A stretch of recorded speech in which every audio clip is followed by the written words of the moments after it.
Good day everyone, I'm Nathaniel Alconsigo and I'm from BS Journal 3201 and I will discuss some interesting study and I hope you will listen carefully and jot down to your notes some information and unfamiliar words. Thank you. Let's start to discuss the study about search for anomalies in Stromboli's preparoxysm activity through an automatic hybrid method of time series analysis. Introduction. Importance of precursors. Identifying precursors of intensity changes in low, medium volcanic activity is critical to assess eruption states and set alert levels, especially for persistently active open vent volcanoes like Stromboli. Early warning system. Accurate monitoring enables effective early warning system, which rely on detecting gradual escalations in activity that precede transitions. Example is the explosive eruptions to explosive eruptions. Integrated monitoring. The multi-parameter system with real-time data transfer are essential but require increasingly robust automated methods to detect subtle, rapid anomalies in complex time series data. At Stromboli, the system for assessing the volcano's activity status and determining the appropriate alert levels relies on scenarios of gradual escalations in eruptive activity, which serve as a precursor to transition from explosive to effusive activity. This approach is based on the observation that the most hazardous phenomena, both for Stromboli itself and the surrounding regions, such as tsunamis triggered by landslide of the Scaria del Fuoco, as happened in 2002, are associated with eruptive events related to the shift from explosive to explosive activity. This behavior of Stromboli volcano was also observed during the 2007 eruptions. As you can see, this video of the 2019 Stromboli eruptions revealed the limitation to 2002 and 2007 approach. Stromboli's activity was marked by highly explosive events which significantly impacted the island and that had the potential to generate tsunamis triggered by landslide or column collapse, pyroclastic density current. But first, before we know about Stromboli, we will need to know what is the Stromboli. Okay, Stromboli is an active stratovolcano on the island of Stromboli, Italy. It is an open vent volcano with persistently explosive activity, producing up to 500 mild explosion per day. Fluctuations in explosion intensity varying even by orders of magnitude in terms of emitted volume and their subsequent impact on the surrounding regions, sometimes occur abruptly. And I know that somebody is familiar with this term because it is already tackled in volcanology, because the eruptions of this volcano is called Strombolian eruptions. Okay, the map of Stromboli Island, Italy, with the location of the INGV or Istituto Nazionale di Geofisica e Vulcanologia and University of Florence monitoring stations. And if we look on the map, we use the legend and we will know and understand that what are the meanings of every shape level. Example, these black circles, and these are the strain meters. These triangles are the seismic stations, like that.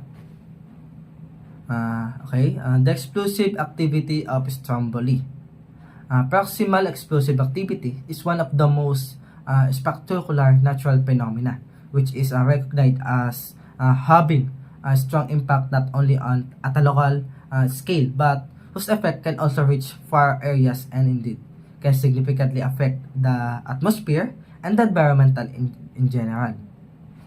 And as you can see the image, the explosive intensity of the Stromboli.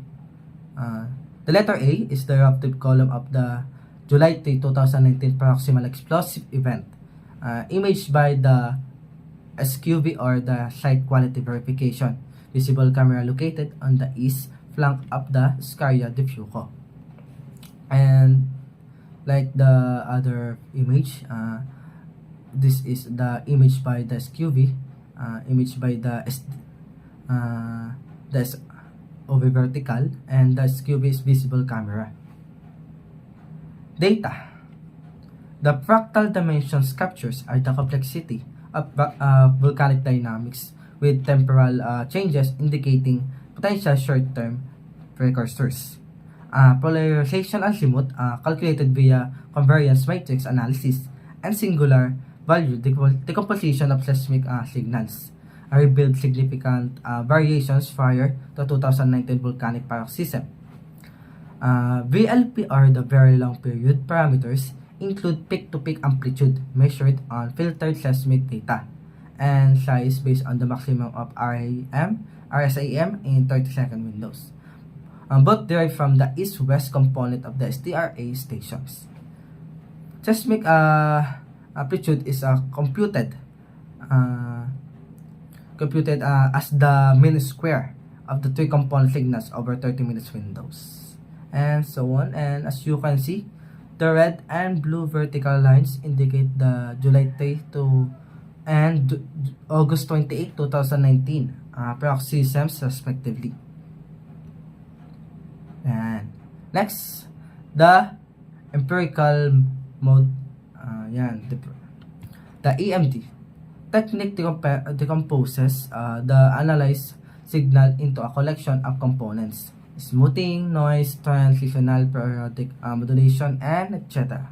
The signal is progressively decomposed in frequency until it becomes constant or monotonous. Each component is obtained as a difference between the signal and the average of the upper and lower cubic splines interpolations, the local maxima and minima respectively. This technique is adapted and does not require the use of prior parameters. And we have second methods. After applying EMD, the other non-parametric method is the SVR. Creates a regressions model on each component from EMD, and lastly on their sum.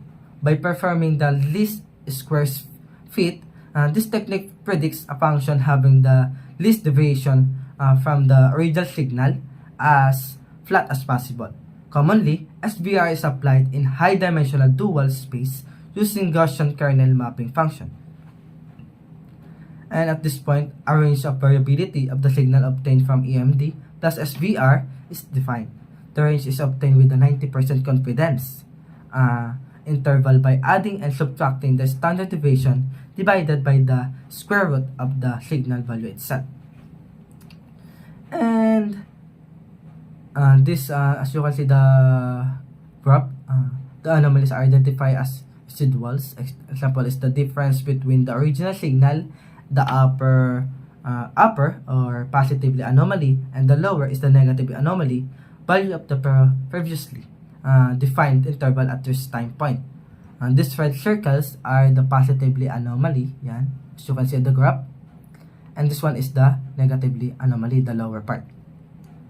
Okay, let's proceed. Results and conclusions. The comparison of the Stromboli on July 3 and the August 20, 2019 approximates the vertical black lines. Yan. As you can see the picture with the anomalies obtained from EMD plus SVR method on the analyzed dataset. The letter A, the fractal dimension of STRA in yellow, and mean square amplitude of the STRA station. If you see the letter E, clustering of seismoacoustic data in green, blue, and red. Cluster green, cluster blue, and cluster red defined as this study. The blue arrow indicates the overflow occurred on December 6, 2018. And the red arrow indicates the major explosion on June 25, 2019. And the blue horizontal bar indicates the durations of the effusive phase of July-August 19. The conclusion. The 2019 eruption had a serious impact on the island, also causing the death of the tourists. and highlighted the need for more specific and advanced method to monitor the variation and Stromboli's eruptive activity. For this reason, in recent years, research efforts have been directed towards the identification of the volcanological, geophysical, and the geochemical anomalies that precede the 2019 explosive events. These studies demonstrated that even if it changes in the intensity of ordinary stromboli activity were not detected before the proximal phase. And some changes in stromboli eruptive style were recognized at least 1 month before the paroxysm of the July 3, 2019. This suggests the possibility of the strengthening and improving the monitoring of stromboli, which possess challenges common to the monitoring of other persistently active volcanoes. However, to obtain an improvement of the monitoring systems of Stromboli, chosen as a case study in this work, and potentially of other very active volcanoes such as those mentioned before. We need effective automatic analysis methods for the estimation of significant parameters which characterize the state of the activity of the volcano. It helps us to determine what types of volcano it is, and also for the analysis of the time series they constitute in order to the volcano, and also for the highlight the onset of anomalies. In this frame, we have developed and tested our hybrid method. Hybrid method is the combine of the EMD and the CVR to detect the paroxysm based on the findings from previous studies, which identified the clear precursors to the first paroxysm on July 3, 2019. This method applied to the results of seismoacoustic clustering of strombolian explosion types allowed us to gain insights into the volcano's behavior and erupted styles changes. The hybrid method presented here can be easily implemented for highlighting anomalies of physical parameters also in other environment and contexts, as it is in general anomaly search method that can work on time series of different types of data. And in this study, we developed a prototype system that uses parameters automatically generated with ad hoc procedures. And these procedures are not included in the routine analysis of Stromboli monitoring data, but they are potentially implementable even in real time for most parameters having low computational costs. And for this reason, the method is suitable for the automatic identification of anomalies. Also in the data time series of other active volcanoes. The parameters to be considered for the search of for anomalies are particularly important. In fact, every volcanic context can be characterized by particular phenomena which generate geophysical, geochemical signals that are significant for understanding the state of the volcano. And I hope you learned something about my topic